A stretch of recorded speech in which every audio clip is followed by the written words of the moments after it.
दोस्तों, आप सुनना शुरू कर चुके हैं जज्बातों का जहां विद जावेद अख्तर। और आज मैं एक बार फिर से आपके सामने लेकर आया हूं जेम्स हेडली चेज की ज़बरदस्त कहानी बेरहम कातिल। अगर अभी तक चैनल को सब्सक्राइब नहीं किया है तो सब्सक्राइब करने में देर मत कीजिए, जिससे आपको आने वाली कहानियां टाइम पर मिलती रहें। तो आइए जल्दी से कहानी शुरू करते हैं।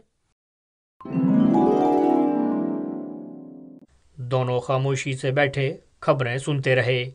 अचानक खबरें पढ़ने वाला रुककर बोला, अब आप पुलिस की तरफ से एक जरूरी सूचना सुनिए। फिर वो सूचना पढ़ने लगा। चेट लोगान, जिसने 6 लोगों को बड़ी बेदर्दी से कत्ल कर दिया है, कस्बे में कहीं छुपा हुआ है। उसने एक पुलिस वाले की वर्दी पहन रखी है जिसे उसने कत्ल कर दिया है। उसकी उम्र 24 साल और जिस्म मजबूत है। उसके बाल भूरे हैं और उसके बाजू पर कोबरा नाग की तस्वीर गुदी हुई है। वो जहाँ कहीं भी नजर आए उसकी इत्तला फौरन पुलिस को दें। उसके पास हथियार हैं और वो बहुत खतरनाक है। उसे गिरफ्तार करवाने में पुलिस की मदद करें। ये सूचना हर घंटे बाद प्रसारित की जाएगी। जिमी ने उठकर टीवी बंद कर दिया और पेरी की तरफ देखा। पेरी की रीढ़ की हड्डी में एक सर्द लहर दौड़ रही थी और कानों में अनाउंसर के शब्द झंझना रहे थे। उसका गला सूख रहा था और हाथों में पसीना आ रहा था। पेरी ने खुद पर काबू पाने की कोशिश करते हुए लहजा शांत रखने की कोशिश की। तो जिमी चेट लोगान तुम हो? और कौन हो सकता है? जिम्मी ने अजीब सी मुस्कुराहट के साथ बोला, इस कोबरा की तस्वीर ने मुझे मुसीबत में डाल रखा है। जब मैं 15 साल का था तो 28 गिरोह के एक गिरोह में शामिल हो गया था। हम सब खुद को कोबरा कहते थे और हम सब ने अपने बाएं बाजुओं पर कोबरा की तस्वीरें गुदवाई थी। ये भी अजीब बेवकूफ़ी थी। उस वक्त हम इसे अपनी शान समझते थे। अब यही हमारा निशान बन गया है और शिनाख्त बन गया है हमारी, जिसके ज़रिए पुलिस हमारे पीछे लगी रहती है। लेकिन क्या वाकई तुमने 6 लोगों को मार दिया है? हाँ, उसने बड़ी लापरवाही से सिर हिलाया। क्या फ़र्क पड़ता है भला 6 लोगों के कत्ल हो जाने से, जबकि दुनिया में हर वक्त लोग एक दूसरे को मारने में लगे रहते हैं। वो सब के सब निरे अहमक थे। मेरे साथ उलझने की कोशिश ना करते तो उनकी जान बची रह सकती थी। जो लोग मुझसे उलझने की कोशिश करते हैं, मैं उन्हें कभी माफ़ नहीं करता। तुम खुशकिस्मत हो कि तुम सातवें नहीं हो। खुशकिस्मत? पेरी ने सूखे गले से कहा। हाँ, खुशकिस्मत, क्योंकि तुमने मुझसे उलझने की कोशिश नहीं की। वैसे भी तुम्हें मारने के बजाय तुम्हें जिंदा रखने में मेरा फ़ायदा है, क्योंकि पुलिस मुझे ढूंढती हुई यहाँ ज़रूर पहुँचेगी। उस वक्त तुम उन्हें बताओगे कि तुम यहाँ अकेले हो। अगर तुमने कोई गड़बड़ करने की कोशिश की तो 7वां नंबर तुम्हारा होगा। पेरी ने उसके वहशी चेहरे पर से नज़रें हटा ली। उसे यूं लग रहा था कि जैसे वो किसी पिंजरे में कैद हो गया हो। ये शख्स कुछ भी कर सकता था। वो किसी वक्त भी कोई भी उल्टी सीधी हरकत कर सकता था। 6 कत्ल उसके लिए मामूली बात थी। वो कितनी लापरवाही से उसका जिक्र कर रहा था। मिस्टर पेरी, जिम्मी ने उसे मुखातिब किया तो पेरी चौंका। इस वक्त कितनी रकम है तुम्हारे पास? 500 से ज़्यादा नहीं है। अगर तुम्हें और रकम की ज़रूरत पड़े तो तुम क्या करोगे? जिम्मी ने अपनी वहशी आंखें पेरी पर गाड़ दी। मैं बैंक से रकम की मांग कर सकता हूँ, पेरी ने जबरन मुस्कुराते हुए कहा। उसने लंबी सी हूँ की और अभी कुछ कहने ही वाला था कि दरवाजे की घंटी बजी। जिम्मी खड़ा हुआ और उसने खूनी निगाहों से पेरी की तरफ देखा और रिवॉल्वर अपने हाथ में ले लिया और बोला, इस वक्त पुलिस के अलावा कोई और नहीं हो सकता। जाओ और जाकर उनसे बात करो। याद रखना, कोई होशियारी की तो। उसने रिवॉल्वर लहराया। मेरा निशाना बड़ा पक्का है। पेरी के स्नायु तन गए। उसका दिल तेजी से धड़कने लगा। चलो, जिम्मी ने रिवॉल्वर की नाल से दरवाजे की तरफ इशारा किया। पेरी अपनी सांसों पर काबू पाते हुए दरवाजे की तरफ बढ़ा। मेयर रॉस एक पुलिस अफसर के साथ सामने खड़ा था। हेलो, रॉस ने उससे हाथ मिलाया। आप कब आए मिस्टर पेरी? मैं रात को ही आया हूँ, पेरी ने अपने चेहरे को भावहीन रखते हुए मुश्किल से कहा। यहाँ घर वगैरह सब ठीक है ना? रॉस ने अर्थपूर्ण ढंग से पूछा। हाँ हाँ, सब ठीक है। रोजी को मेरा शुक्रिया कह देना, वो घर का बहुत ख्याल रखती है। शुक्रिया की कोई बात नहीं है मिस्टर पेरी, ये सब तो वह फर्ज समझ कर करती है, रॉस ने जवाब दिया। कॉफी चलेगी? पेरी ने सभ्यतावश पूछा। वो ज्यादा से ज्यादा नॉर्मल नजर आना चाहता था। दिल तो बहुत चाहता है, मगर हम आपके घर को कीचड़ भरे जूतों से गंदा नहीं करना चाहते, रॉस ने कहा। कोई बात नहीं, जूते बाहर उतार दें, पेरी ने कहा और दिल में परेशान हो गया। उसने तो यूं ही उनसे कॉफी के लिए पूछ लिया था और वो थे कि फौरन तैयार हो गए थे। जैसे जैसे वो अंदर आने के लिए जूते उतार रहे थे, पेरी का दिल डूब रहा था। न जाने इन लोगों को देखकर उस जुनूनी कातिल की क्या प्रतिक्रिया हो। पेरी जल्दी जल्दी दरवाजा खोलकर अंदर दाखिल हुआ और उसने चारों तरफ देखा। जिम्मी कहीं नहीं था। न जाने वो कहाँ छुपा हुआ था। पेरी का दिमाग बड़ी तेजी से काम कर रहा था। अगर वो रॉस को हल्का सा संकेत दे दे कि जिम्मी यहीं छुपा हुआ है, तो रॉस न जाने क्या करेगा और वो खुद अपनी जान किस तरह बचाएगा। पेरी और सोचने के लिए किचन में दाखिल हुआ। उसने कॉफी गर्म करने के लिए गैस का चूल्हा जलाया। आग के शोलों को देखकर उसे ख्याल आया कि वो आग से खेल रहा है। इसके साथ ही उसके दिल में ये उमंग भी जाग रही थी कि तमाम घटनाएं एक बेहतरीन सनसनीखेज स्क्रीन प्ले का आधार बन सकती हैं, बशर्ते वो खुद इन्हें लिखने के लिए जिंदा बच जाए। कॉफी गर्म हो गई तो पेरी ने उसे 2 बड़े मगों में उड़ेला और उन्हें ट्रे में रखकर लाउंज में आया, जहां रॉस और पुलिस अफसर बड़ी संदिग्ध निगाहों से इधर उधर देख रहे थे। भाई, आप खड़े क्यों हो? कोई तकल्लुफ ना करें और आराम से बैठ जाएं, पेरी कॉफी के मग उनके हाथों में थमाते हुए बोला। आप दोनों इस बारिश में रात के वक्त क्या करते फिर रहे हैं? हम लोग एक कातिल का पीछा कर रहे हैं। उसने 1-2 नहीं, पूरे 6 कत्ल किए हैं। हम इर्द गिर्द तमाम तलाशियां ले चुके हैं। हमारा ख्याल है कि वो खूनी यहीं कहीं किसी फार्म हाउस में छुपा हुआ है, क्योंकि हाईवे पर हमने नाके लगाए हुए हैं, रॉस ने कॉफी का घूंट भरते हुए कहा। पेरी अंदर ही अंदर कांप गया, लेकिन अपने चेहरे को नॉर्मल रखते हुए बोला, ये शख्स वही तो नहीं जिसके बारे में रेडियो और टीवी पर ऐलान हो रहा है? हाँ हाँ, वही है, रॉस ने कहा। मिस्टर पेरी, क्या आपको जो लाश याद है? हाँ हाँ, क्यों नहीं, जिसका माल्टो का फार्म है, पेरी बोला। मैं जब भी यहाँ आता हूँ उससे ज़रूर मिलता हूँ। कातिल उनके फार्म हाउस में घुस गया था और उसने जो लाश, उसकी बीवी और बेटी को कुल्हाड़ी से काट डाला है। फॉर्म में बिखरे पड़े हैं तीनों। ओह खुदाया, पेरी के रोंगटे खड़े हो गए। मेरा डिप्टी गश्त पर था, न जाने किस तरह उसका कातिल से सामना हो गया और गश्त पर गए दोनों पुलिस वालों को उसने कत्ल कर दिया। उसने मेरे डिप्टी की वर्दी पहन रखी है, उसका रिवॉल्वर भी उसके पास है।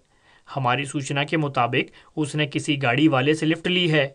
अब न जाने उसने उस कार वाले के साथ क्या किया होगा, लेकिन इस बारे में हमें यकीन है कि वो इसी इलाके में छुपा हुआ है, क्योंकि हाईवे पर हमने पूरी नाकेबंदी कर रखी है, रॉस ने बताया। पेरी की रीढ़ की हड्डी में सर्द लहर दौड़ गई। पेरी को यकीन था कि जिम्मी हाथ में रिवॉल्वर लिए कहीं छुपा खड़ा उनकी बातचीत सुन रहा होगा। कोई भी बात उसे भड़काने वाली हुई तो वह 3 कत्ल और करने में जरा भी नहीं हिचकिचाएगा। पेरी गुमसा बैठा रहा और जवाब में उसने कुछ नहीं कहा। शेरिफ रॉस कॉफी खत्म करके उठ खड़ा हुआ और बोला, शुक्रिया मिस्टर पेरी, क्या आप कुछ दिन यहाँ रहेंगे? करीब 2 हफ्ते, पेरी ने बड़ी मुश्किल से शब्द उगले। अच्छा ठीक है, मैं रोजी से कह दूंगा वो आपसे मुलाकात करती रहे और किसी चीज़ की आपको ज़रूरत हो तो उपलब्ध करवा दे, रॉस ने खुश दिली से कहा। नहीं मिस्टर रॉस, शुक्रिया, फिलहाल किसी चीज़ की ज़रूरत नहीं, पेरी बौखला कर बोला। मैं आपकी मिसेज से खुद मिलने आऊँगा, उन्हें तकलीफ ना दें। मेरा ख्याल है कि बारिश का ये सिलसिला 1-2 दिन और चलेगा, शेरिफ रॉस ने दरवाजे से निकलते हुए कहा। पेरी उनके साथ चला गया। उसका दिल चाह रहा था कि किसी तरह रॉस को जिम्मी के बारे में बता दे, लेकिन उसकी दहशत पेरी के दिल में कुछ इस तरह बैठी हुई थी कि वो फैसला ही नहीं कर पा रहा था कि उन्हें किस तरह आगाह करे और इसके नतीजे क्या होंगे। वो दोनों बहुत गौर से मेरी तरफ देख रहे थे, कुछ ऐसे जैसे किसी बात का अंदाज़ा लगाना चाहते हों, लेकिन वो बोले कुछ नहीं। पेरी से भी नहीं बोला गया और वो विदा हो गए। पेरी का जी चाह रहा था कि वो भी भागकर उनके साथ चला जाए और इस खौफनाक ख्वाब से बाहर निकल आए उसने गेट की तरफ देखा। शेरिफ और उसका साथी बारिश में भीगते हुए चले जा रहे थे। बहुत खूब पेरी, शाबाश। उसे बिल्कुल करीब से जिम्मी की घृणित आवाज सुनाई दी। पेरी उछल पड़ा और उसने घबरा कर देखा। जिम्मी हाथ में रिवॉल्वर लिए उसके बराबर खड़ा था। वो बोला, शाबाश, तुमने बहुत अक्लमंदी का सबूत दिया है। अब वो मरदूद पुलिस वाले यहाँ नहीं आएंगे, इसलिए हम चलकर आराम करते हैं। जिम्मी ने रिवॉल्वर से इशारा किया। पेरी भारी कदमों से चलता मजबूरन अंदर आ गया। उसे अभी तक यह पछतावा खाए जा रहा था कि उसने शेरिफ रॉड्स की मदद करने का बेहतरीन मौका गंवा दिया, और अब फिर इस मुस्तंडे के रहमो करम पर था। पेरी एक कुर्सी में ढेर हो गया। जिम्मी ने रिवॉल्वर को हाथों में महारत से घुमाते हुए कहा, तुमने पुलिस वालों को बहुत अच्छी तरह टाला है पेरी। इसी खुशी में मैं तुम्हारे लिए बहुत अच्छा खाना बनाता हूँ। क्या ख्याल है, चिकन बना लिया जाए? पेरी के सब्र का पैमाना छलक गया। वो गुस्से में बोला, मुर्गी के बच्चे, तुझे चिकन की पड़ी है और मैं। उसने दांत पीसे। जालिम वहशी, तुमने मेरे कितने अच्छे दोस्त का कत्ल कर दिया है। जिमी हंसा। अब मुझे क्या मालूम था कि वो बेवकूफ़ आदमी तुम्हारा दोस्त है। ये तो उसकी गलती थी कि उसने मुझे गुस्सा दिला दिया। अगर वो ऐसा ना करता तो ऐश कर रहा होता। तुम नहीं जानते कि उसने क्या किया। मैं 2 दिन का भूखा था। मैंने दरवाज़ा खटखटाया और उससे खाना मांगा। वो बोला, दफ़ा हो जा गंदे कीड़े, मेरे पास भिखमंगों के लिए कुछ नहीं है। उसने दरवाज़ा मेरे मुंह पर मार कर बंद कर दिया। मैं तो गुस्से में पागल हो गया। क्या वो इतने बड़े घर और फार्म का मालिक भला मुझे 2 दिन के भूखे को थोड़ा खाना नहीं खिला सकता था? मुझे सामने ही एक कुल्हाड़ी नजर आई। मैंने कुल्हाड़ी उठाई और लात मारकर दरवाज़ा खोला। वो दोनों मियाँ बीवी खाने की मेज़ पर बैठे हुए थे और उनके सामने गर्म गर्म खाना पड़ा था। मेरा पारा चढ़ गया और मैंने दोनों को वहीं काट डाला। उसी वक्त उनकी बेटी सीढ़ियों से उतरी और अपने माँ बाप का हाल देखकर चीखने लगी। मैंने उसका भी काम तमाम कर दिया और फिर वो खाना जो उन्होंने मुझे देने से इनकार कर दिया था, पेट भर कर खाया। अब तो मैं खूब ताकतवर था। पुलिस से मुकाबला करने में मुझे खूब मज़ा आया। फिर मुझे उनकी वर्दी और रिवॉल्वर भी मिल गया। जिम्मी ने बड़े प्यार से रिवॉल्वर होल्स्टर में रखा और पेरी की तरफ देखकर बोला, हाँ तो मिस्टर पेरी, ये तुम्हारे हक में बेहतर होगा कि तुम मुझे गुस्सा ना दिलाओ। अच्छा, अब मैं चलता हूँ। कुछ खाने पीने की फिक्र करूँ। ये तुम्हारी खुशकिस्मती है कि तुम्हें मेरे जैसा बेहतरीन रसोइया मिला है। कहकर जिम्मी कमरे से बाहर निकल गया। पेरी वहीं दुबका बैठा रह गया। उसे पहाड़ सी रात सामने नजर आ रही थी और वो सोच रहा था कि न जाने ये कातिल यहाँ से कब जाएगा, न जाने रॉस और पुलिस यहाँ दोबारा कब आएगी, न जाने उनको कोई शक हुआ है या नहीं। मैंने सुबह रेडियो पर ऐलान वगैरह सुने हैं। फिलहाल पुलिस तलाश में लगी हुई है और मैं भी इस बारे में कुछ प्लानिंग कर रहा हूँ। तो मुझे $25,000 दोगे ताकि मैं इत्मीनान से सोच सकूं कि मुझे आगे क्या करना है। मैं कुछ दिन सुकून से सोचना चाहता हूँ। $25,000? पेरी ने गहरी सांस ली और अपनी बेबसी पर कुढ़ने लगा। हाँ, 25,000। और अभी हम तय करेंगे कि तुम बैंक से ये रकम कैसे मंगवाओगे जिससे किसी को शक ना होने पाए। और तुम मेरी फिक्र ना करना, मैं अपना बंदोबस्त कर लूँगा। तुम अपनी खैर मनाओ।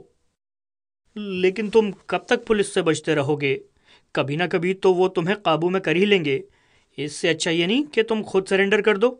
मेरा ख्याल है कि इससे कानून भी तुम्हें कुछ रियायत ज़रूर देगा। पेरी ने इस तरह उसे कायल करने की कोशिश करते हुए कहा, तुम अपना ख्याल अपने पास ही रखो तो अच्छा है।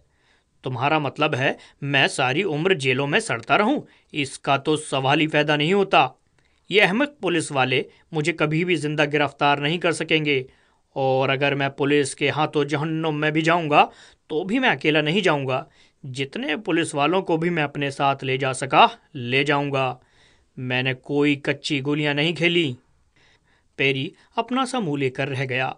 उसे इस अविश्वसनीय परिस्थिति से नफरत सी हो चली थी। अपनी परेशानी के साथ साथ उसे अपनी मेहनत की कमाई में से $25,000 भी देने पड़ रहे थे, और जान के खतरे की तलवार हर वक्त कच्चे धागे से बंधी लटक रही थी। वो खामोशी से कॉफ़ी पीता रहा। फिर उसने जिम्मी की तरफ देखा। मेरा ख्याल है कि आज मैं अपनी स्क्रिप्ट पर थोड़ा काम कर लूँ। मैं यहाँ एक फ़िल्म के लिए कहानी लिखने आया हूँ। उस दौरान तुम क्या करोगे? तुम मेरी फ़िक्र मत करो पेरी। ज़िंदगी में पहली बार तो मुझे इतना खूबसूरत घर रहने को मिला है।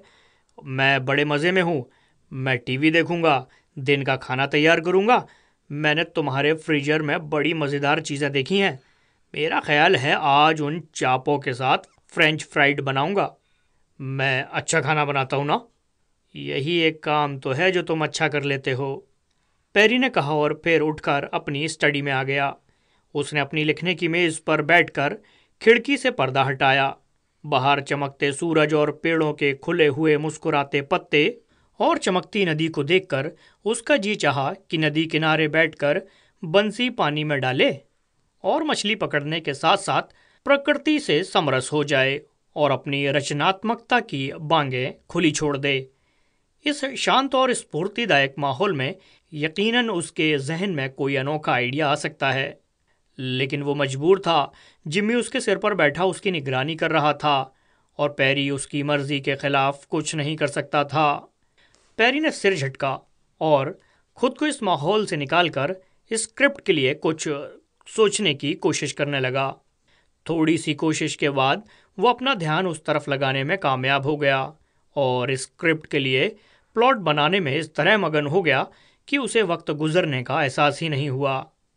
पेरी चौंका उस वक्त जब जिम्मी ने अंदर झांककर घोषणा की कि खाना तैयार है। पेरी ने अपने कागजात वगैरह फाइल में रखे और जिम्मी के साथ खाने के कमरे में आ गया। लजीज खाने की खुशबू ने उसकी भूख चमका दी। जिम्मी ने उससे पूछा, क्या तुमने भी कुछ काम किया? हाँ, प्लॉट का कुछ खाका सा तो बनाया है, पेरी ने कहा। कैसा खाका? इससे तुम्हें क्या लेना देना? पेरी ने शुष्क लहजे में कहा। मैं शर्त लगा कर कह सकता हूँ कि तुम ये फिल्म मुझ पर लिख रहे हो। जिम्मी एक एक शब्द पर जोर देकर बोला। क्यों, है ना यही बात? अगर तुम ऐसा समझते हो तो समझते रहो, पेरी चिढ़कर बोला। जिम्मी मुस्कुराकर खामोश हो गया और खाना खाने लगा। दोनों खामोशी से खाना खाते रहे।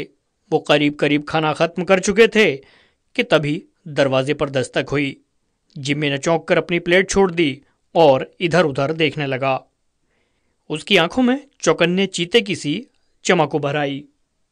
फिर जोर से दरवाजे की घंटी बजी और लगातार दस्तक होने लगी। जिम्मी रिवॉल्वर लिए उठा और सख्त लहजे में बोला, इस वक्त तुमसे मिलने कौन आ सकता है? मुझे क्या मालूम, पेरी ने जवाब दिया। लेकिन वो सोच रहा था कि काश बाहर रॉस और पुलिस वाला हो और वो किसी तरह उन लोगों को स्थिति से आगाह कर सके। उठो, जिमी ने रिवॉल्वर लहराकर पेरी को उठने का इशारा किया। और चलकर दरवाज़ा खोलो।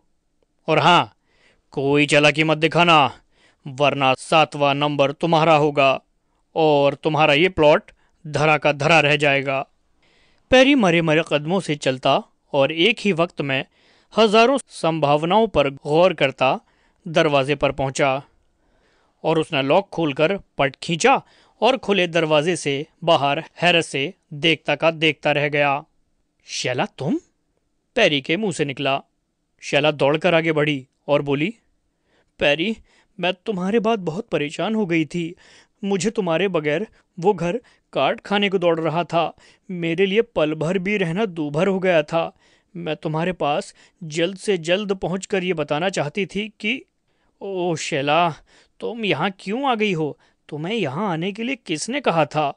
पेरी ने अकबकाकर कहा। पेरी डार्लिंग, इस तरह तो मेरा दिल न तोड़ो। मैं तो तुम्हारे लिए इतनी दूर से आई हूँ, शैला ने मायूसी से कहा। तभी उसकी निगाह पेरी के कंधे के ऊपर से उसके पीछे खड़े जिम्मी पर पड़ी। जिम्मी के चेहरे पर शैतानी मुस्कुराहट थी और हाथ में रिवॉल्वर था। इससे पहले कि वो कुछ सोच समझ पाती, जिम्मी आगे बढ़ा। उसने पेरी का बाजू पकड़ा और उसे घुमाकर दीवार पर दे मारा। शैला, जिसका हाथ अभी तक पेरी के कंधे पर था, वो भी पेरी के साथ खींची चली गई और दोनों एक साथ धड़ाम से फर्श पर गिरे। जिमी ने लात मारकर दरवाज़ा बंद किया और उछलकर उसे लॉक करने के बाद पलटा। तब तक शैला और पैरी दोनों कांपते हुए उठ खड़े हो रहे थे। शैला जब्त ना कर सकी और गुस्से से चिल्लाई, ये क्या बकवास है? ये कौन है और यहाँ क्या कर रहा है?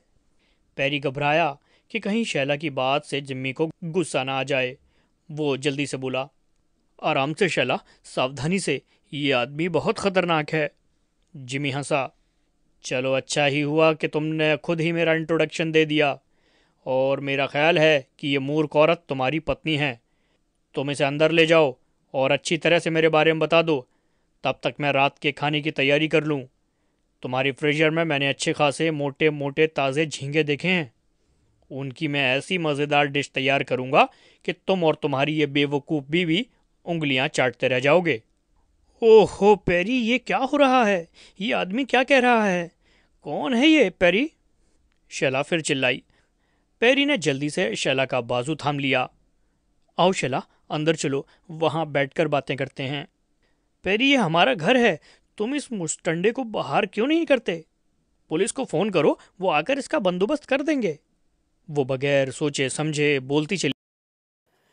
तो आगे की कहानी में क्या हुआ ये जानने के लिए चैनल को सब्सक्राइब कीजिए और बेल आइकन को हिट कीजिए, ताकि आने वाले एपिसोड की नोटिफिकेशन सबसे पहले आपको मिले। तो मिलते हैं अगले एपिसोड में।